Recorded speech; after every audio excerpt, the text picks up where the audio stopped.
Good morning everyone. मैं ममता शर्मा और आज हम पढ़ेंगे अलंकार। अलंकार होता क्या है? अलंकार शब्द दो शब्दों से मिलकर बना है, अलम प्लस कार। अलम का मतलब होता है सुशोभित और कार का मतलब होता है करने वाला, अर्थात काव्य की शोभा बढ़ाने वाला या फिर सुशोभित करने वाला। ठीक है, जिस प्रकार गहनों से क्या बढ़ती है, स्त्री शोभा बढ़ती है, उसी प्रकार अलंकार से काव्य की शोभा बढ़ती है। तो क्या हो गया ये अलंकार। काव्य की शोभा बढ़ाने वाले को अलंकार कहते हैं। अलंकार के भेद कितने होते हैं? दो। नंबर 1 पे है शब्दालंकार, नंबर 2 पे है अर्थालंकार। अर्थालंकार, शब्दालंकार, जिन शब्दों से काव्य की शोभा बढ़े उसको बोलते हैं शब्दालंकार, जिन अर्थों के द्वारा काव्य की शोभा बढ़े उसको बोलते हैं अर्थालंकार। शब्दालंकार के भेद कितने हैं भाई? शब्दालंकार के भेद है 4। नंबर 1 पे है अनुप्रास अलंकार, अनुप्रास। नंबर 2 पे है यमक अलंकार, नंबर 3 पे है श्लेष अलंकार और नंबर 4 पे है वक्रोक्ति अलंकार। नंबर 4 वक्रोक्ति अलंकार। अब देखो अनुप्रास अलंकार, जहां पर जिन शब्दों से जहां पर एक ही वर्ण बार बार आए उसको बोलेंगे अनुप्रास अलंकार। जैसे कि रघुपति राघव राजाराम, क्या बोला गया भाई? रघुपति राघव राजाराम। तो यहाँ पे कौन सा वर्ण है? यहाँ पर एक ही वर्ण है, रघुपति राघव राजाराम, तो बन गया अनुप्रास अलंकार। जहां पर एक ही वर्ण बार बार आए उसको बोलेंगे अनुप्रास अलंकार। नंबर 2 पे है यमक। यमक का मतलब होता है जोड़ा। बोला गया है जहां पर एक शब्द दो बार आ जाए, दोनों के अर्थ अलग अलग हो, उसको बोलेंगे हम यमक अलंकार। जैसे दीपक ने दीपक बुझा दिया, दीपक ने दीपक बुझा दिया। क्या बोला गया अभी? दीपक एक लड़का है और दीपक क्या है? दिया। उसको बोलेंगे दीपक ने दीपक बुझा दिया, यमक अलंकार। यमक का मतलब होता है जोड़ा, जहां पर एक शब्द दो बार आ जाए, दोनों के अर्थ भी न हो, उसको बोलेंगे हम यमक अलंकार। अनुप्रास में क्या होता है? अनुप्रास में एक ही वर्ण बार बार आता है, उसको बोलेंगे अनुप्रास अलंकार। एक के बाद एक ही वर्ण, उसको बोलेंगे अनुप्रास अलंकार। यमक, यमक का मतलब होता है जोड़ा। नंबर 3 पे है श्लेष।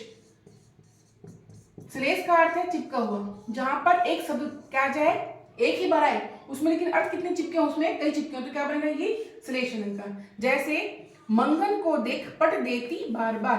क्या बोला गया भाई? देखो, मंगन को देख पट देती बार बार, अर्थात मांगने वाले को देखकर बार बार कपड़ा दे रही है। ठीक है, यहाँ पे पट एक ही बार आया है, उसके मीनिंग क्या है? पट माने दरवाजा और पट माने कपड़ा।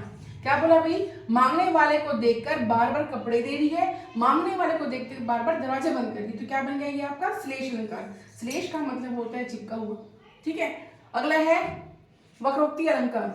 वक्र माने टेढ़ा और उक्ति माने कथन। क्या बोला गया भाई? मैं बोलूं कुछ और तुम समझो कुछ और, उसको बोलेंगे वक्रोक्ति अलंकार। देखो ये बना है, वक्र माने टेढ़ा, उक्ति माने कथन, मैं बोलूं कुछ और तुम समझो कुछ और, तो क्या बनेगा ये वक्रोक्ति अलंकार। ठीक है, अगर हमने कहा कि तुम्हारा ध्यान कहाँ है, ठीक है, तुम्हारा ध्यान कहाँ है, मैं बोल कुछ और रही हूं तुम समझ कुछ और हो, तो क्या बन गया ये आपका वक्रोक्ति अलंकार। मेरा हरि में ध्यान है, मेरा हरि में ध्यान है।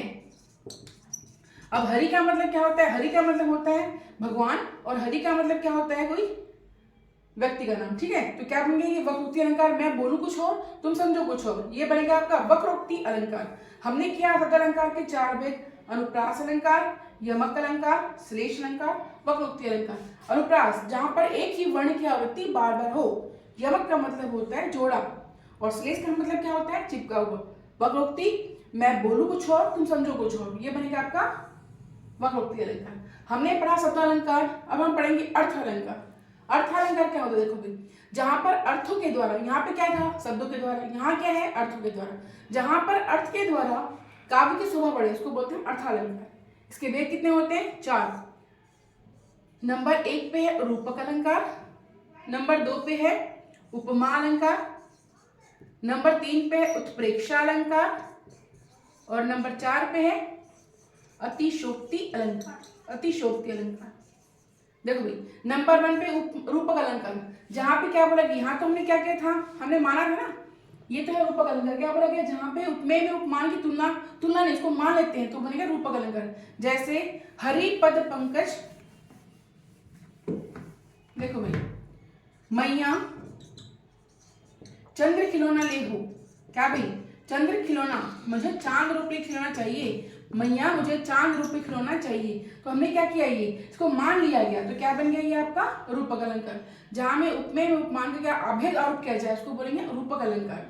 उपमा, उपमा का मतलब होता है तुलना करना।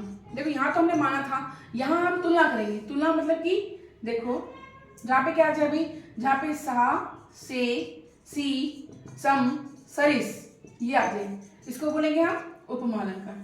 जहाँ पे क्या आएगा भाई, जहाँ पे सा से सी सम सरिस आ जाए उसको बोलेंगे उपमा अलंकार। जैसे